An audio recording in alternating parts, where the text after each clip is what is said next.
We return now to the wisdom of Dr. R.P. Kaushik, first heard here in the Levity Zone back at our very beginnings in early 2013. I feel it is time to take a break from yours truly, Dr. Bruce, and sink back into the profound insights from the good Dr. Kaushik. His insights never cease to transport and to transform me. I called this episode The Long Minding Road to Freedom, as he so clearly demonstrates that the products of the mind, the me and the ego, have wound us through interminable traditions that always devolve. New revolutionaries arise to lead us out of these traditions, only to spawn new traditions that also deteriorate. To break this cycle, to free us from structures of thought, Dr. Kaushik examines the very nature and action of the mind, showing us that this most beautiful and delicate instrument can become our guru if we will only follow it. By holding ourselves apart and observing the mind without choice or judgment through all of its meandering ways, we will track it all the way to its end and open out into a new space, the flow of universal energy that some call freedom or enlightenment. I hope this intro helps you to follow Dr. Kaushik's line of reasoning, a road well worth traveling all the way.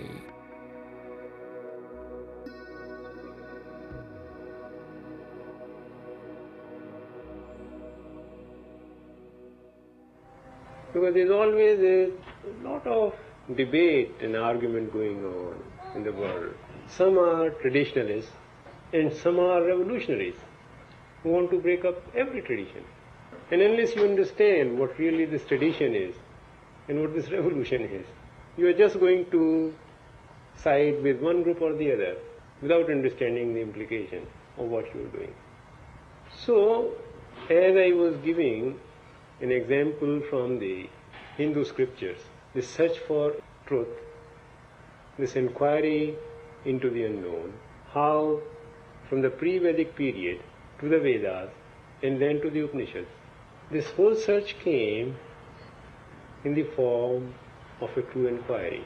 How the teacher would really try to awaken the intelligence of the disciple. There is no division between the teacher and the disciple, guru and the disciple. They are not higher or lower. They are just co-farers on the same path of inquiry, of self-discovery. So there are no ready-made answers.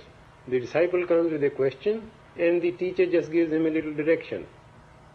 No answer, just a direction to move.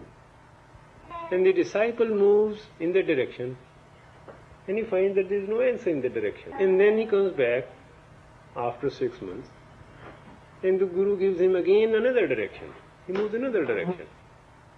Till the disciple comes to a point where there is no scope for movement, when there are no more choices. And when that point is reached, where there are no choices, there is an awakening of intelligence. Intelligence is only destroyed when you have so many choices. You think you could do many things. We are all so clever. We all think that we can do so many things. But if you really look at life, if you really look at any challenge in life, and if you see the totality of that movement, you will find that in any given situation, there is only one choice, not many choices. If you are moving in a conditioned way, the conditioned mind has always one choice, and the choice is according to its conditioning.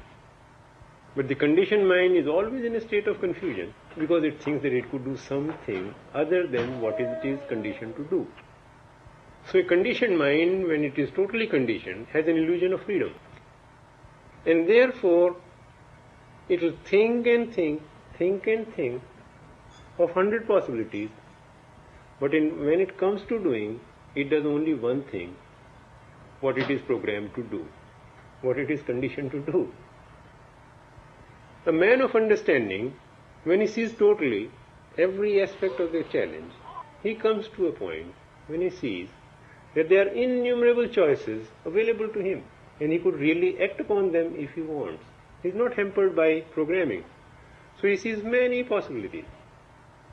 But since there is no preferences and no wanting, he is constrained to act only in one direction, which covers the total movement. So having all the possibilities, he is still acting only on one possibility, only on one course of action.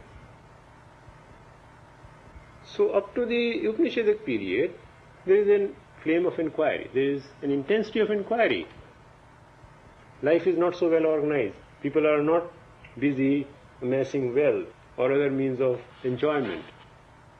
They are still living in an environment where human beings are exposed to nature.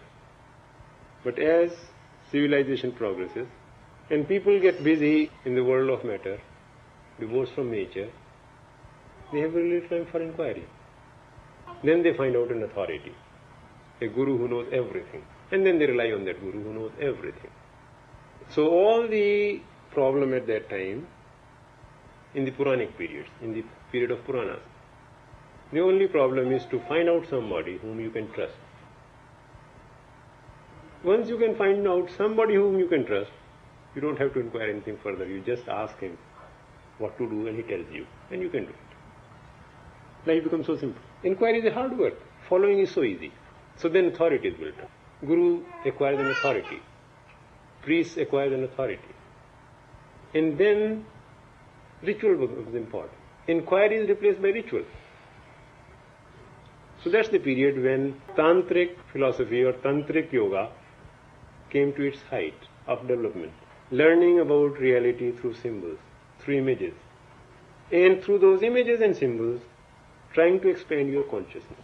So symbols become important. Guru becomes important. And then whole of Tantra is a discipline of ritual. And these rituals give you tremendous power, but no understanding. And because of no understanding, Tantra declines and degenerates into witchcraft and black magic. Few who acquire this understanding, they can't communicate it further, because the disciples don't have the capacity to inquire, to discover. They can just repeat. And repetition destroys intelligence, destroys energy. So Tantra degenerates. And then last of all, when this ritual and Tantra also degenerates, this was still the scientific aspect.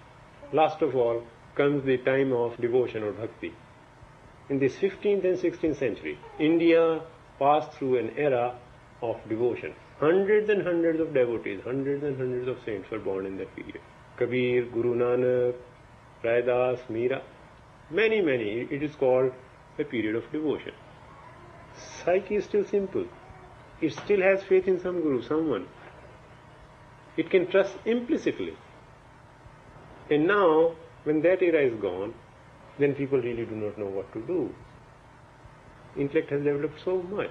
And once intellect develops so much, it is questioning which form of yoga is the best. Bhakti yoga or Jnana yoga or Karma yoga. Which yoga is the best? And who is going to decide? The intellect is incapable of deciding. So you could see this whole development of spiritual thought in India. You could see this whole spiritual thought is undergoing modification with the passage of time. And if this whole thought is moving, is not fixed or stable, where is the tradition? What is the tradition? Which will you call the Hindu tradition? The Vedic thought, or the Upanishadic thought, or the Tantric thought, or the devotional thought? Which current you are going to call the Hindu tradition?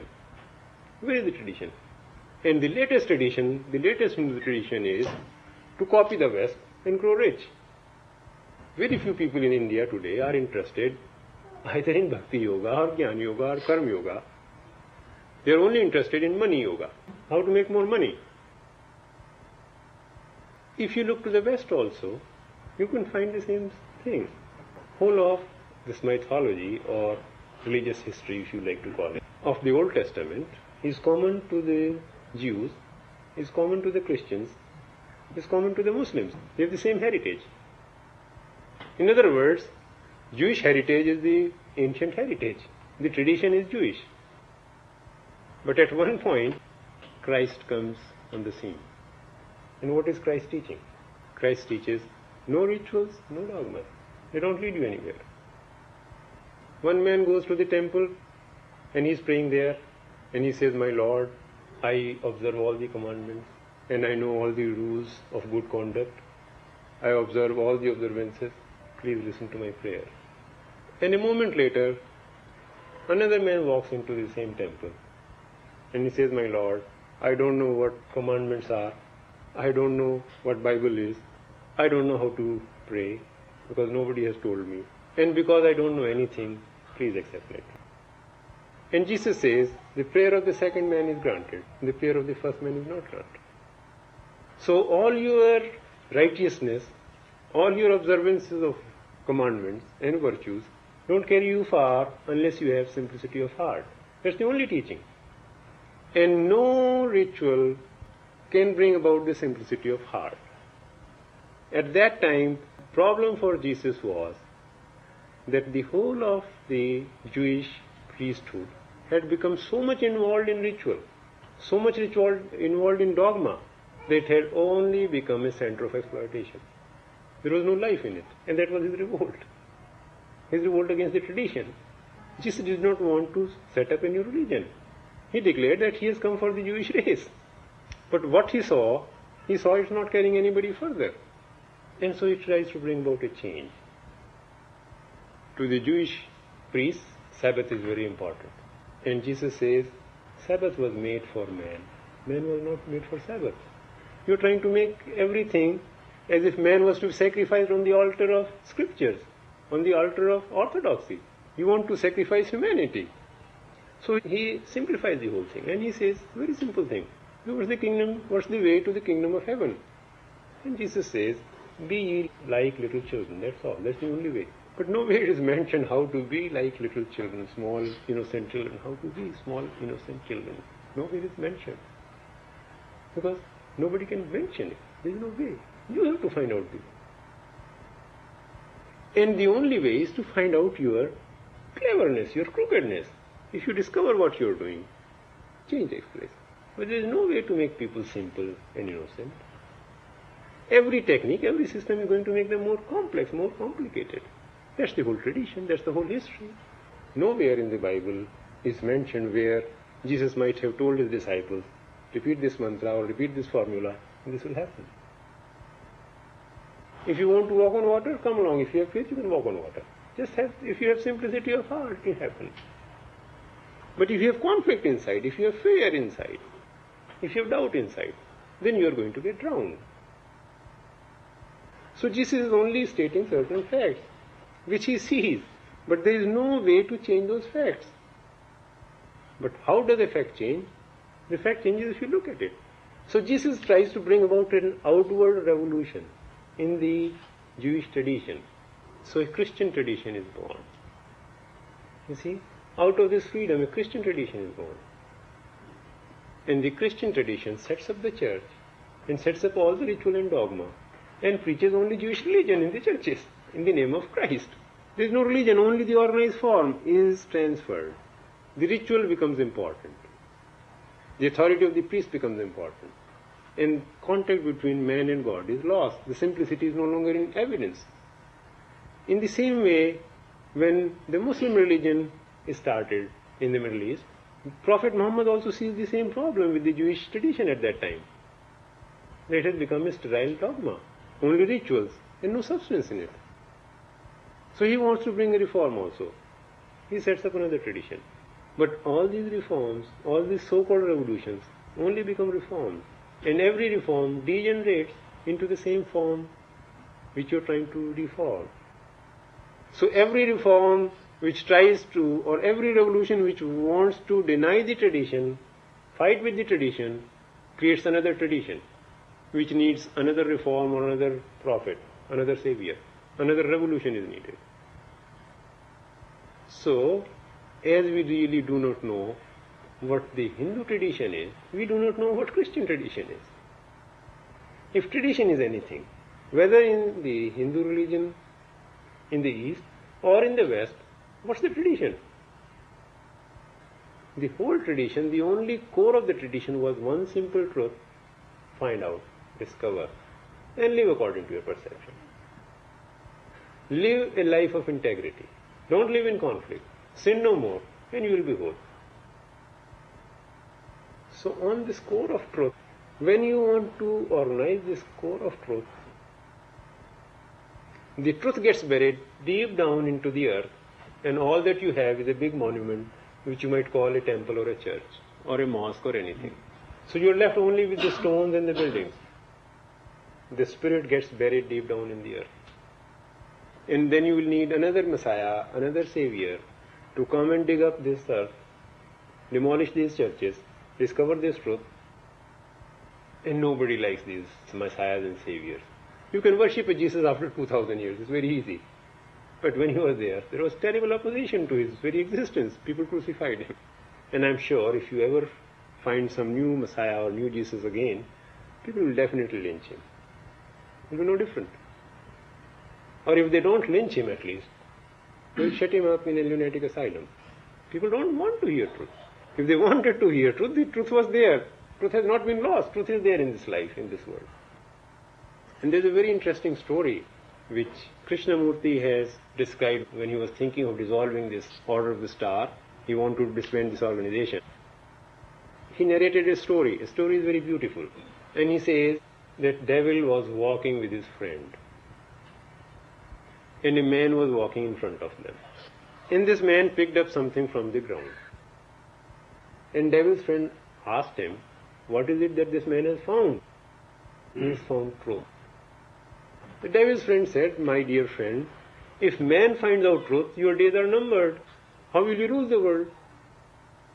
Devil said, don't worry, my friend. He has found the truth, but he is going to organize it. And therefore I am safe. So long as man will try to keep on organizing truth, devil is always safe. So you can build the body, you can build churches, you can build buildings, you can build anything. What you cannot build is the spirit. Truth you cannot build. Human mind cannot create other than what it is. Mind is material. It can create matter, it can create churches, it can create mosques, temples, organizations, idols, images, scriptures, you can create everything. But what the human mind cannot create is the spirit, of which it is a part. So the part cannot create the whole. The whole has to be found from moment to moment. And that can be only brought about, that can be only found when the part learns to surrender, not hold on to truth. Because it can't hold, it cannot organize. So anybody who claims to have found truth, and he starts dispensing it to people all around, for a fee or without a fee, is deceiving himself and deceiving others. So we can see very clearly a few facts. First fact is, truth cannot be organized. Perception cannot be organized. All the attempts that have been made, they fail. The second thing is, any outer revolution is going to degenerate. Whether that revolution is political or spiritual. Any outward revolution is bound to degenerate. So if you are a revolutionary, you don't try to hit the tradition outside. There is no tradition outside. Where is the tradition? How is it that so many saviors came, so many prophets came, so many mystics came? In the East, of course, there are not so many. In the West, there are not so many. But in the East, thousands and thousands of saviors and prophets and enlightened beings. Buddha and Mahavira and Kabir and Guru Nanak and 10 other gurus. Most of them. And before them, so many rishis and so many seers. And in spite of all these prophets and seers and enlightened beings, the tradition is still to make money. Whether in the East or the West, the only tradition is to make money and do good business. And if possible, when other media of business you find are not so lucrative, not so paying, then make business through spirituality. Spiritual business. So is the tradition in the scriptures? Is it in the Vedas or the Upanishads? Is it in the Bible? Where is the tradition? It's a very important question. Where is the tradition? Is it somewhere outside? The tradition is inside. It's inside. Tradition is the human brain. The structure of human brain is tradition. Then fight with that. Fight with your own brain. And see what happens. And why there is tradition. Why human brain is the tradition. Because all that has happened, the whole of history, of the individual as well as the collective, the whole of the human history is imprinted in the brain cells as memory. Each one of us carry that in our genes, that whole history. There is nothing wrong with that history, we must know that. But there is one thought which arises from the brain. And that thought says, all these things, all this memory that I have collected, all that it exists, how is it going to survive unless I preserve it? So I must store it and preserve it. I must document it. I must put it in the form of books, in the form of churches. Worship it somewhere or it will get lost. So this thought, and why it wants to preserve all this? Not because it's history, but thought wants to continue through these memories, through identification. If I am a Hindu or if I am an Indian, and the whole such a big, beautiful spiritual tradition is there of the East, of the Hindus. If I identify myself with the tradition, I am something. People will come to listen to me in large numbers. But if I am not identified with the tradition, then there might be a few handfuls, 10, 20, 50 people, not thousands. So why do we want to identify ourselves with this whole of this memory, with the whole of this past history? Why do we identify ourselves with that? Because without that history, without that heritage, I am nothing. And each one of us, therefore, creates a myth. The Jewish people think that they are the chosen people. And in India, the Brahmins think that they are the chosen people. And of course, Christians know that there has never been a greater Savior than Jesus, such an embodiment of love. So the Christians are the only people who are going to be saved. So each thought current gives a certain primal importance to itself, ascribes a certain speciality to itself. That every dogma, every creed becomes special. Dogma or creed is not special, human mind makes it special. Because only when human mind makes it special, then it can follow it. I want to follow something which is special. I don't want to be an ordinary person. And why I want to be special? Because I am ordinary. If I am special, I don't have to follow anything special. I don't have to add something else to myself to become special if I am special. Because I am nothing. Within myself, I am lonely, empty, bored individual. And therefore I must find out significance to my life. And therefore I attach myself to something which is significant, which has meaning, which has importance. So the human thought collects all these memories and gathers round a center, which is the me. And this thought has a special characteristic. It has its own cultivated choices, likes and dislikes. According to that conditioning, according to that background, you select out what is good in the Christian tradition. And you say, look, I am a Christian. This is Christianity. According to your conditioning, if you like the Hindu background, then you choose something of the Upanishads and you say, look, I love the Hindu tradition. And if you are much more rational than the Hindus and the Christians, you say, no, I want to be spiritual, but I want to be rational also. Then you pick up something from that storehouse of memory, that bank of memory. The Buddhist tradition, because Buddhist thought is the most rational. You say, look, Buddha is the only savior, and that's the only path, the only way to freedom and salvation. So thought, according to its conditioning, chooses and picks certain portions from this total human history, from the total human psyche, and creates a small center to continue and to survive. And in that attempt at survival, it creates mischief and disorder. A certain tradition in the brain cells is necessary. If you didn't have that tradition, the human society will degenerate. Through thousands of years of history, human beings discovered that brothers and sisters should not come together and procreate. They discovered it. That's ingrained here. That tradition must be there, because otherwise, if this tradition is not followed, human society will degenerate. It's a scientific fact, not a psychological fact.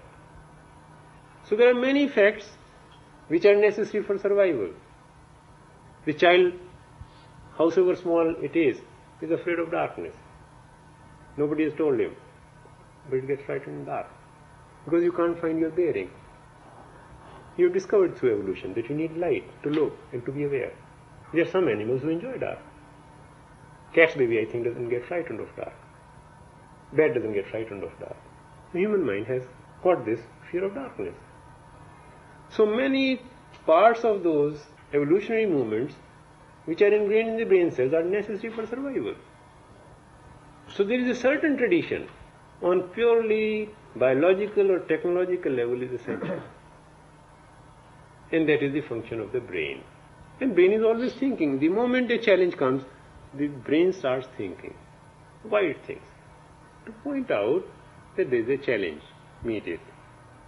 Only when you meet this challenge, survival is possible. If you don't meet it, there will be disorder. So, there is a need and necessity for the survival, for certain memories to be preserved intact. And the brain cells do require this security. But what security? Security of food, clothing and shelter. You do need space. You do need to survive. Otherwise the brain cells will degenerate. So that security for the brain cells is necessary. That security for the body is necessary. But the security through identification with something higher than yourself, whether it's a god or a goddess, whether a temple or a mosque or a book, is denying the possibility of survival. It's destructive. So many wars have been fought because of this identification. So many revolutions and battles have been fought because of this identification. Because man has always been trying to identify himself with something greater than himself. And that identification, that brings about chaos, conflict and violence. So if you see that for fact, tradition comes to an end.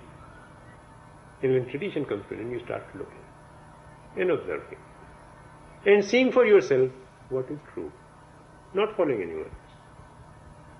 And so long as you are following someone, you can't look. The authority will never let you. Whether the authority is from outside or the authority is inside. If you have identified yourself with some book, some thought current, some group, some church, some temple, some organization, that will blur your vision. You can't look beyond a certain distance. You become short-sighted. You can't look at the whole of life, which is too big and vast. So if a revolution has to take place, it has to take place within the human psyche, within the human brain, not outside. If tradition has to be smashed, it's not to be smashed outside somewhere. It has to be smashed inside.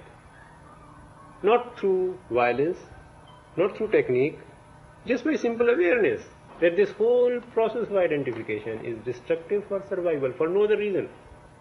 We are not interested whether we find truth or not, we find God or not. Simple survival is denied, is made impossible through this process of identification. And that means a very big change.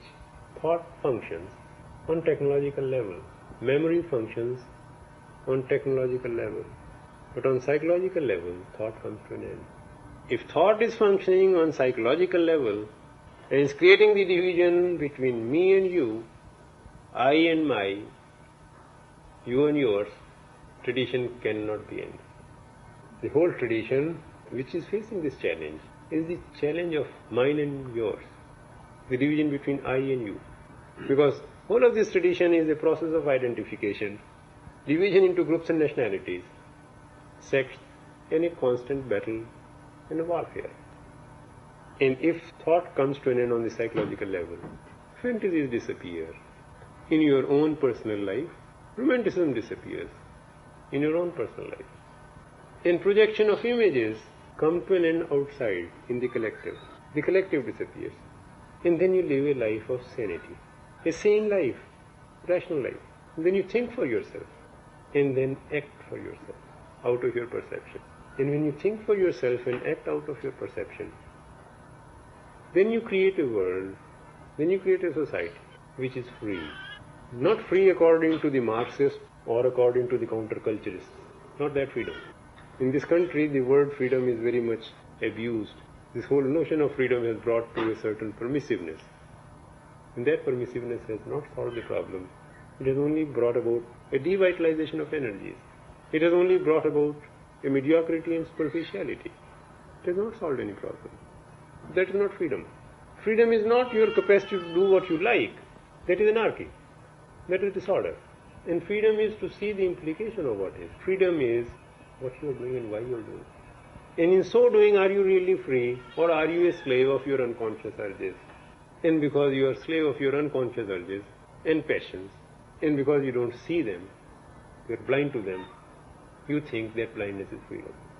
That leads to chaos.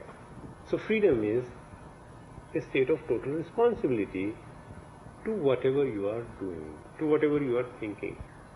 Whenever there is a total responsibility to whatever you think and whatever you speak and whatever you do, there is maturity.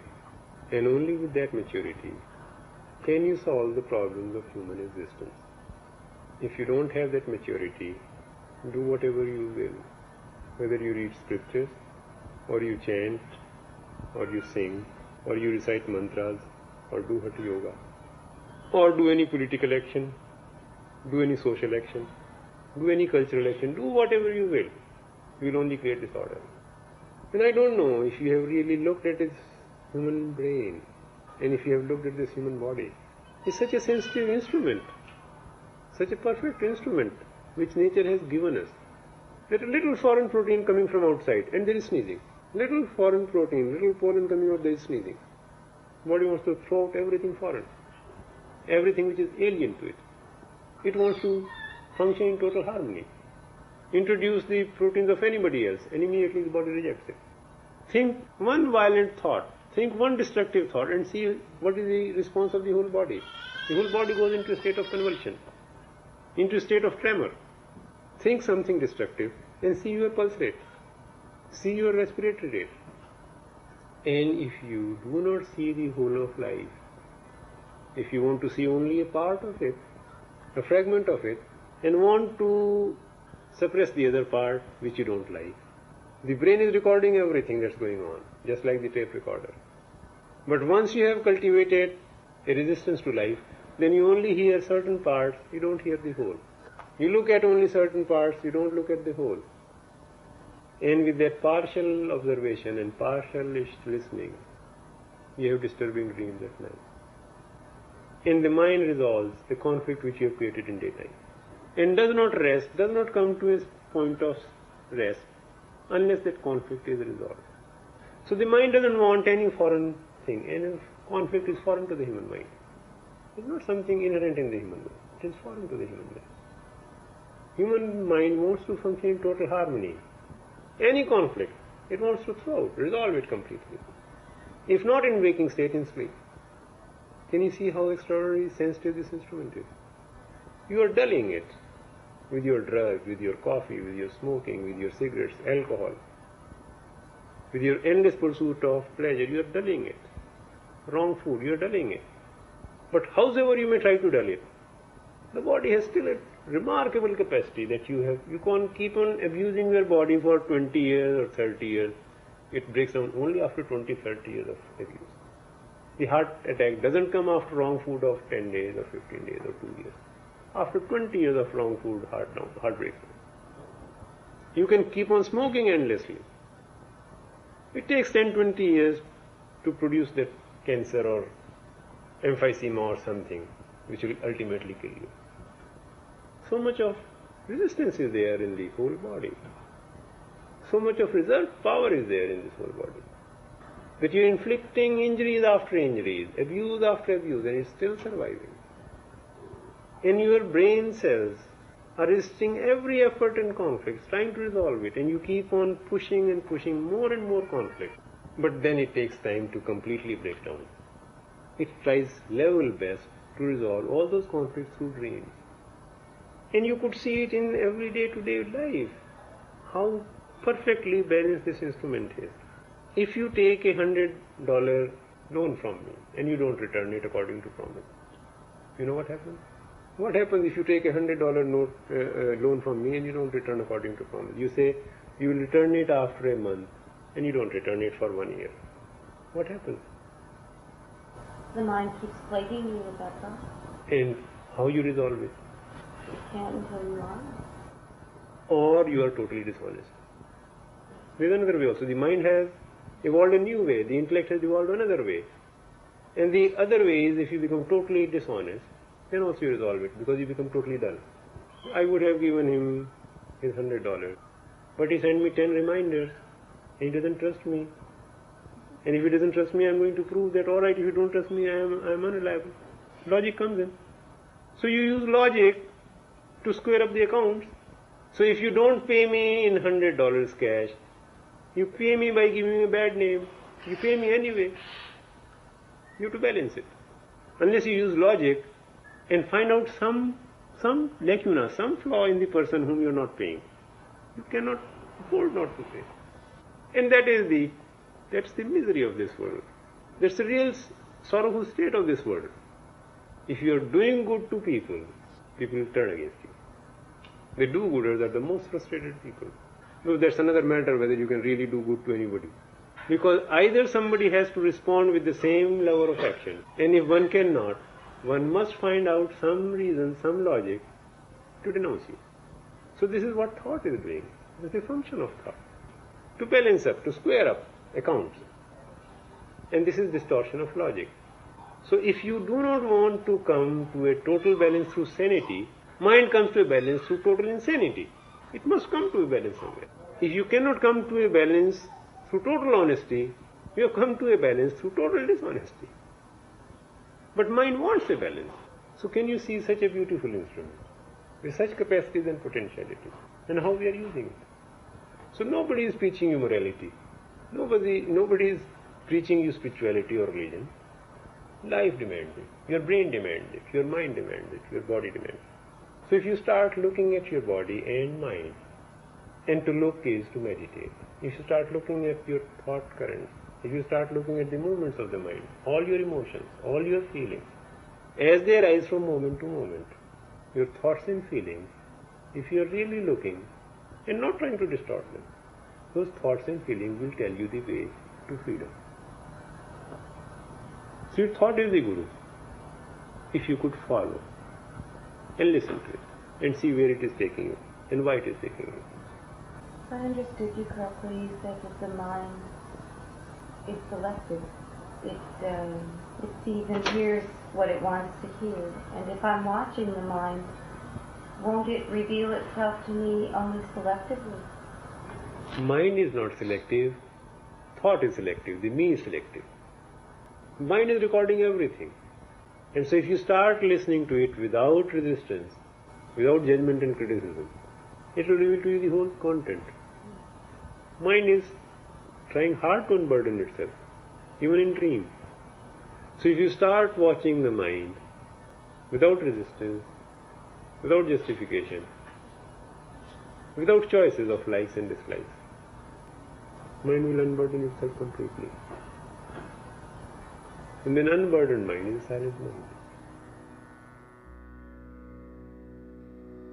Thanks go out to Bo Millward for masterful editing on this episode, which came off tapes recorded over 35 years ago. Music by Mystical Sun and cover art by Jacob Aman. Thanks also go out to Tom Manning for providing these digitized recordings, and to Dr. Kaushik's son, Manav Kaushik, for giving his blessing for their release. Find all of the teachings of Dr. R.P. Kaushik in our Internet Archive collection at www.archive.org, and find the rest of the Levity Zone at www.levityzone.org.